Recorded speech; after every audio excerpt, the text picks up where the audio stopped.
do tempo do nosso programa e a gente vai ouvir o Otávio Catelano, que é pesquisador de doutorado em ciência política da Unicamp e atualmente, Zezé, ele trabalha com pesquisa sobre o impacto do uso do WhatsApp na decisão do voto. Muito bem-vindo, Otaviano.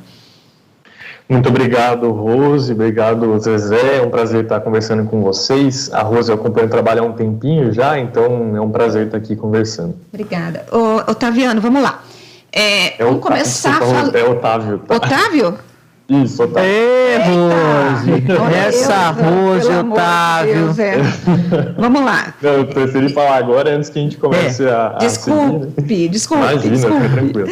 Vamos lá. Por que a terceira via ela não conseguiu se colocar como uma alternativa nas duas candidaturas que estão polarizadas entre o Lula e o Bolsonaro? Certo. Então, para começar a falar sobre isso, a gente precisa entender um pouco mais sobre o que é a polarização, né? Uhum. A polarização nada mais é do que... se tivermos uma sociedade não polarizada, a distribuição das pessoas entre dois campos políticos é normal, né?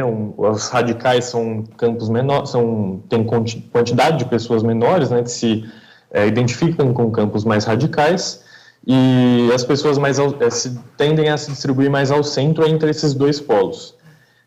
Isso não é o que se aplica em sociedades polarizadas. Então, polarizadas, quando tem dois grandes polos, é como se fosse uma distribuição de duas montanhas ali, né? As pessoas tendem a se concentrar entre dois campos nesses dois polos diferentes, e quem se afasta desses dois polos tende a ter um número menor de eleitores, de pessoas identificadas com seu projeto político.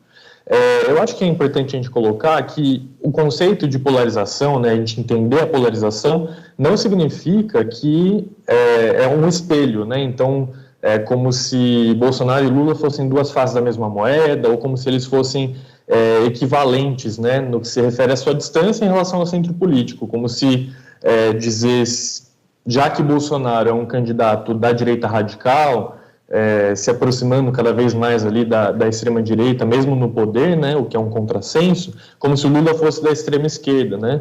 Pelo contrário, o Lula é um candidato de centro-esquerda que tenta caminhar cada vez mais em direção ao centro, que não é o que o Bolsonaro tem feito nos últimos tempos.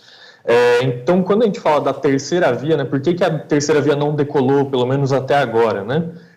Porque a terceira via, diferentemente de quando a gente tinha uma polarização entre PT e PSDB e as pessoas rejeitavam os polos, e aí nesses contextos a Marina Silva, por exemplo, conseguiu deslanchar com um discurso de que queria adaptar o melhor dos dois lados, queria potencializar o melhor dos dois campos, dos dois polos. A gente vive hoje numa sociedade polarizada que rejeita candidaturas que estão mais ao centro, porque as pessoas tendem a se concentrar mais nessas duas candidaturas que estão em um dos dois polos.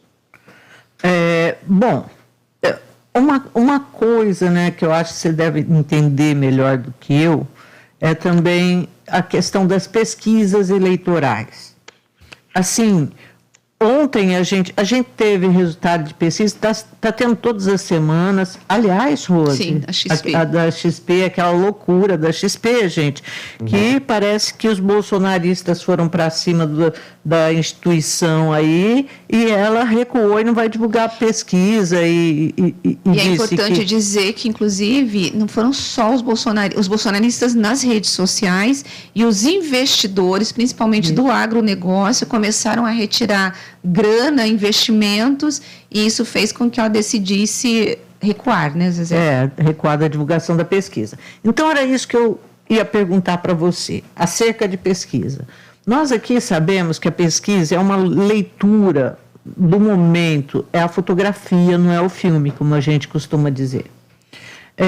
Mas, ao mesmo tempo, eu acho que as pesquisas, assim, a forma de divulgação, muitas vezes me choca. Tipo ontem, que foi a pesquisa da Quest e da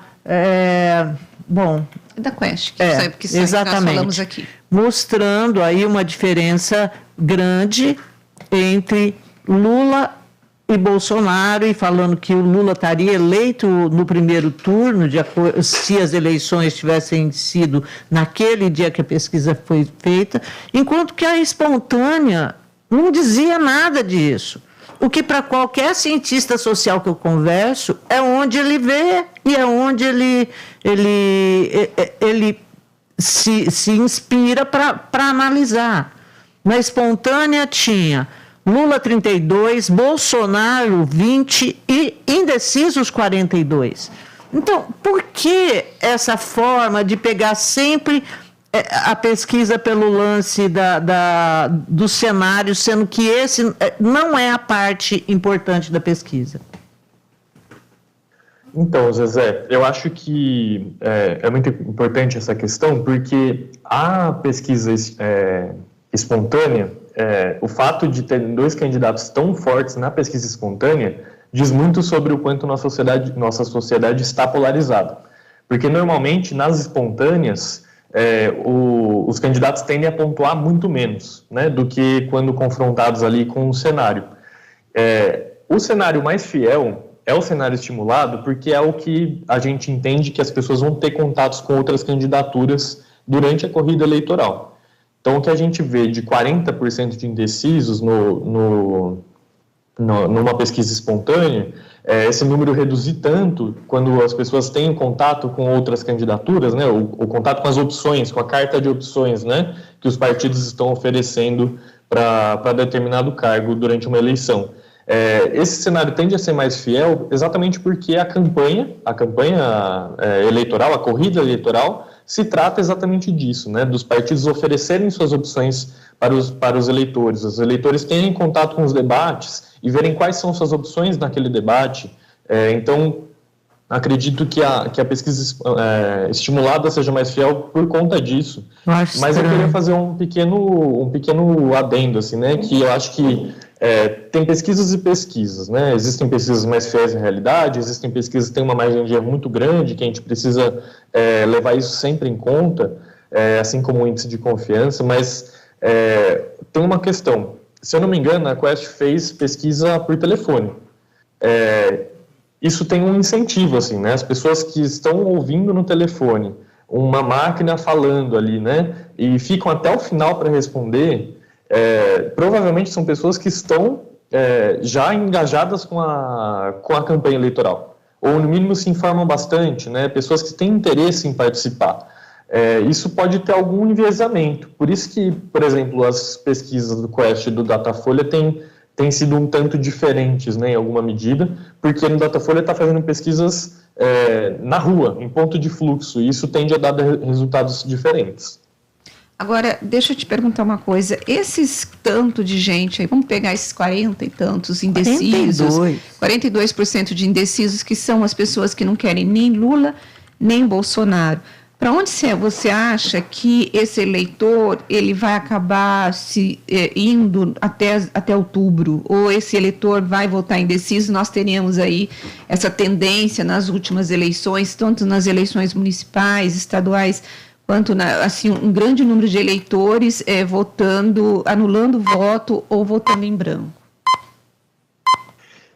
Eu não diria que esses 40% rejeitam Lula e Bolsonaro. Eu acho que só quando perguntados espontaneamente, eles estão indecisos, não sabem, não se engajaram em uma candidatura ainda, mas quando são colocados diante das opções, eles podem escolher o Lula ou o Bolsonaro.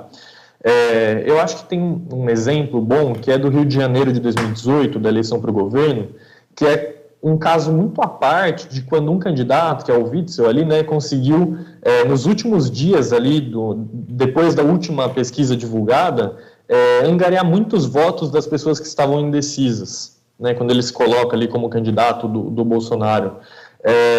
Normalmente, isso não acontece. Normalmente, os indecisos podem se distribuir de uma forma muito homogênea ali, então, a maior parte dos indecisos vai para as principais candidaturas, uma menor parte vai para as candidaturas menores e uma outra parte vai votar branco ou nulo, assim como é a distribuição da sociedade. Então, os indecisos, nesse cenário aqui, podem acabar não mudando muito a eleição, a não ser que uma candidatura consiga captar mais indecisos do que outras, o que é raro, principalmente em eleições tão grandes como uma eleição presidencial. Olha, o que eu acho maluco é que na pesquisa da Datafolha também, na espontânea, embora seja menos do que foi colocado lá na Quest, são 29% de pessoas que não se decidiram ainda. Isso muda uma eleição. Então, e é isso que me intriga em relação à terceira via não ter conseguido decolar. E hoje, por exemplo, o PSDB e o MDB ontem fecharam uma aliança em torno da candidatura da Simone Tebet, né? Eu posso chamar você de você, que você é novinho, né? Claro. Você acredita que uma candidatura, sendo aí de uma mulher, poderia ter musculatura política para poder fazer, pelo menos entrar nessa disputa entre o Bolsonaro e o Lula, ou você acha que vai ser difícil ela se estabelecer? Eu acho que vai ser difícil estabelecer, e não só, né, por ela ser uma mulher, que a gente sabe que tem tantas dificuldades, principalmente quando o partido não investe tanto numa candidatura feminina, né? Verdade. O partido, o MDB é um partido enorme, né? O PSDB também é um partido enorme, ainda que tenham caído na eleição de 2018 em número de candidaturas eleitas, mas ainda são partidos que têm estrutura muito grande ao redor do Brasil, né? E se todos os diretórios municipais dos dois partidos se engajassem na candidatura da Tebet, provavelmente ela teria mais musculatura do que tem hoje. Mas eu acho que o problema não reside aí, né? Eu acho que o problema hoje é exatamente ela fazer parte de um campo político que não está se aproximando de nenhum dos polos. Pensando racionalmente, né, como um marqueteiro, assim, né, se o candidato quer deslanchar nas pesquisas, ele vai ter que se aproximar de um dos polos e disputar o polo com um dos candidatos. Na medida em que os candidatos se afastam dos polos, acabam ganhando rejeição dos dois polos, que são os que mais concentram eleitores hoje, né? Então é o caso do Dória, é o caso, por exemplo, do Moro, né, que são candidatos que estavam colados no campo bolsonarista e saíram do campo bolsonarista com rupturas, né? Rupturas das duas partes. E aí são candidatos que não deslancharam nas pesquisas exatamente porque tem rejeição tanto do campo que hoje se concentra em torno de Lula, né, mas também é um campo liderado pelo PT e por outros partidos progressistas, quanto rejeitado pelo campo bolsonarista. Agora, qual que é o papel do Ciro Gomes? O PT tem pressionado o PDT em relação ao Ciro, pedindo para que ele renuncie à candidatura, para que o Lula já possa, na avaliação deles, ganhar no primeiro turno. Mas o Ciro resiste em entregar essa candidatura, inclusive ele está batendo no Lula. Qual que é o papel do Ciro nesse latifúndio, vamos assim dizer, das eleições? A parte que cabe a ele do latifúndio, né, para citar o João Cabral, né? Mas, ele está procurando seu lugar. E assim como Dória, como Tebet e como outras candidaturas que tentaram deslanchar pela terceira via, rejeitando os dois polos, né? Então o Ciro rejeita muito claramente o polo bolsonarista, né? Sempre rejeitou, pelo menos desde que começou a sua pré-campanha para a eleição de 2018, né, isso sempre esteve colocado. E em 2018 ele tinha uma relação minimamente mais próxima, né, com o campo petista, mas já entre o primeiro e o segundo turno de 2018 ele já não aderiu tão facilmente, né, ao campo petista, não fez campanha declarada para o Haddad, né, em 2018, ainda que tenha declarado que votaria contra o Bolsonaro. Mas desde 2018 ele tem tentado rejeitar o campo petista, né, o Lula, o Haddad e outras candidaturas do campo petista, exatamente para se diferenciar, né? Então tentando se colocar como diferença de um dos polos, mas ele também se coloca como diferença do outro dos polos. Eu acho que essa é a grande questão ali, né?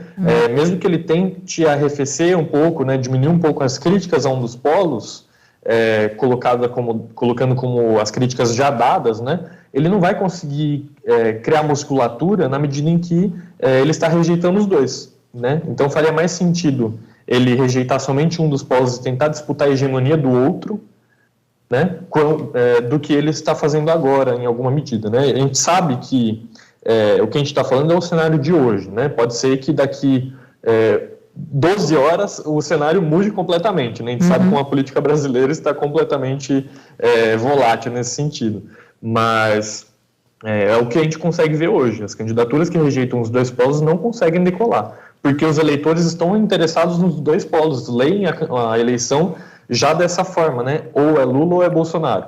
Então, assim, não tem muito como fugir disso. São 10 horas e 51 minutos e nós estamos entrevistando o Otávio Catelano, que é pesquisador de ciência política da Unicamp. Zezé. Não, olha, eu queria perguntar para o professor, assim, nesse momento a gente tem esses dois polos e dá a impressão que é segundo turno e segundo turno. A gente já está discutindo segundo turno, né? Mas, assim, qual de fato vai ser o momento em que a gente vai olhar e dizer, tá decidido, vai ser isso aí mesmo? Vai ser agosto, vai ser setembro, quando as candidaturas forem de fato lançadas?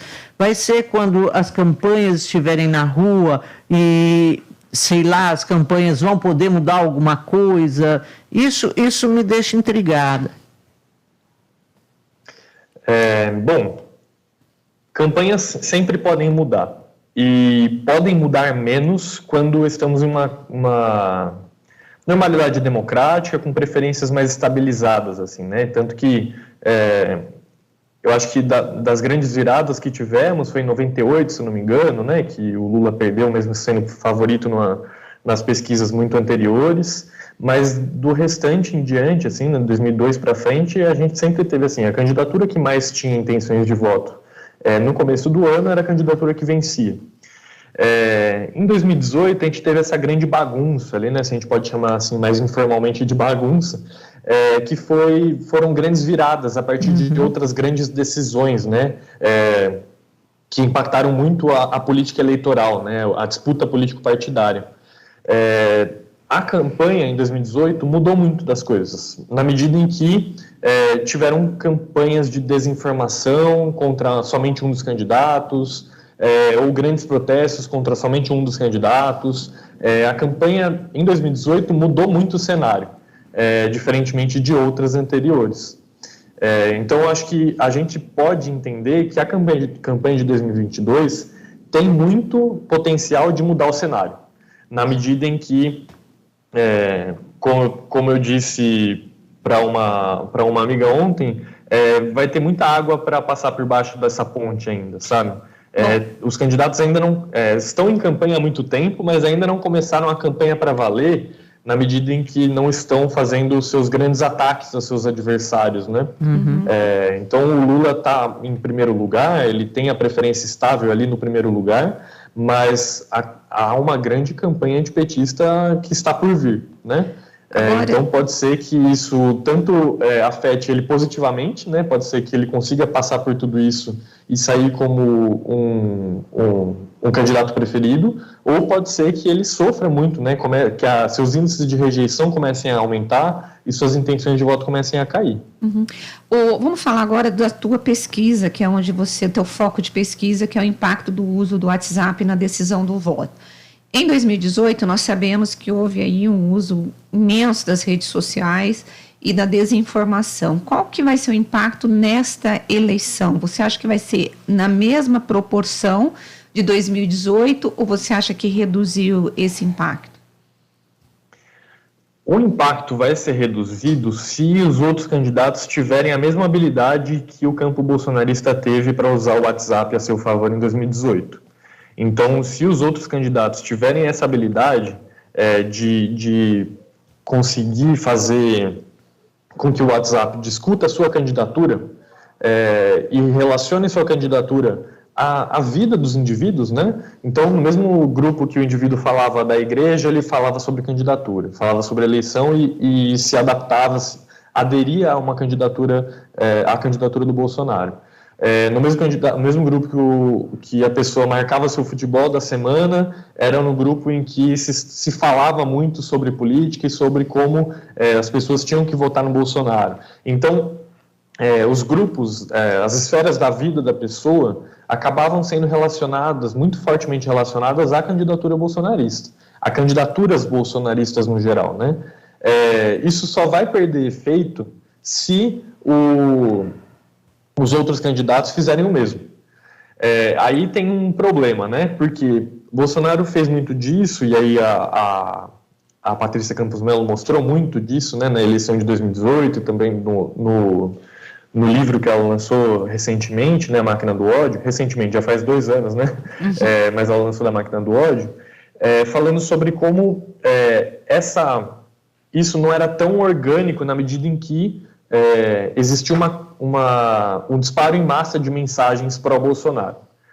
Esse disparo em massa foi proibido pelo TSE, né? Foi proibido pelo TSE, disparo em massa de mensagens políticas. Então, basicamente, existiam grandes esquemas assim, de fazendas, né? Era o que se chamava, né? De lugares, pessoas profissionalizadas contratadas para mandar a mesma mensagem para muitos e muitos números de telefone. Isso foi proibido pelo TSE, declaradamente proibido, especificamente porque o WhatsApp foi proibido, e por isso que, aparentemente, né, os especialistas têm dito que o Telegram vai ser o grande aplicativo do jogo aqui, né, em 2022, porque ele é um aplicativo que o TSE está tendo muitas dificuldades para barrar esse mesmo tipo de prática nele, né? E, além do mais, ele não funciona exatamente como o WhatsApp. Então, tem os canais que as pessoas podem assinar. Os canais do Bolsonaro, da família Bolsonaro, são muito grandes nesse aplicativo. Então, assim, se uma outra candidatura conseguir igualar as forças ali no WhatsApp, mas não fizer o mesmo no Telegram, pode ser que o Telegram tenha o mesmo efeito que o WhatsApp teve em 2018, de fazer essa diferença. Para a gente poder encerrar a entrevista, você acha que a economia vai ter peso no resultado dessa eleição? Olha, a resposta esperada é que sim. Porque as pessoas... Bom, é essa a questão, né? Até 2018, pelo menos, as pessoas atribuíam o mau desempenho econômico, atribuíam a culpa da inflação, do preço da gasolina e de tantos outros fatores que impactam no custo de vida à presidência da República, né? Então, votavam contra a presidência se achavam que o país ia mal economicamente. Me parece que o Bolsonaro conseguiu contornar isso para a sua base, né? Então, as pessoas atribuem a culpa do custo do combustível aos governadores, atribuem a culpa da inflação à guerra, enfim, à pandemia, às pessoas que fizeram campanha pelo Fique em Casa, né? Então, me parece que, pelo menos para a sua parcela de apoiadores, para o campo com o qual ele dialoga, o Bolsonaro conseguiu contornar essa visão. Então, pode ser que para um campo da sociedade a economia não empate. E pode ser que para o outro campo da sociedade a economia seja definidora. E eu acho que essa é a grande questão sobre a polarização ali, né? A gente está vivendo como se fossem duas esferas políticas muito diferentes que não dialogam entre si. Eu quero agradecer o Otávio Catelano, pesquisador da Unicamp, que nos brindou, né, com essa entrevista, falando sobre eleições. Espero conversarmos mais vezes durante esse ano, já que as eleições estão às portas. Muito obrigada, viu, Otávio? Estou à disposição, obrigado a vocês e pelo prazer em conhecer vocês, né? Prazer em conversar com vocês. Um abraço. Obrigada. E nós vamos para o intervalo e voltamos daqui a pouquinho. Bastidores do Poder, na Rádio Bandeirantes. Bastidores